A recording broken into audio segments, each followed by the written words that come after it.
अभी भी मौका है आपके पास क्लास 6, क्लास 9 में एमयू में एडमिशन लेने का, क्योंकि एमयू की फॉर्म की लास्ट डेट आपकी 5 अप्रैल है और आपका एंट्रेंस एग्जाम क्लास 6 और क्लास 9 का एमयू का 11 मई में है, जिसका मतलब 30 से 40 दिन अब आपके पास बचे हैं तैयारी के लिए। ये 30 से 40 दिन काफी है आपके सिलेक्शन के लिए, क्योंकि एसीसी लाया है आपके लिए बहुत ही शानदार बैच आपके 6 और 9 को एंट्रेंस को क्रैक करने के लिए। इस पे मिलेंगे आपको वो क्वेश्चंस जो एंट्रेंस में आते हैं, साथ ही आपको नोट्स दिए जाएंगे जिससे बाहर कॉन्सेप्ट नहीं पूछा जाएगा, और यहाँ आपको मिलेगी डीपीपी टेस्ट सीरीज और क्लासेस आपकी ऑफलाइन ऑनलाइन दोनों मोड में प्रेजेंट होंगी। ऑफलाइन के लिए आपको आना होगा अलीगढ़ और ऑनलाइन के लिए ऐप इंस्टॉल करना है या फिर गिवन नंबर पे कॉल या व्हाट्सएप करना है, कोई भी क्वायरी आपके पास प्रेजेंट हो।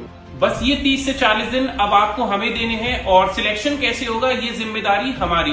तो चलिए करते हैं शुरू तैयारी सिलेक्शन वाली। कोचिंग सेंटर तैयारी सिलेक्शन वाली। तैयारी सिलेक्शन वाली।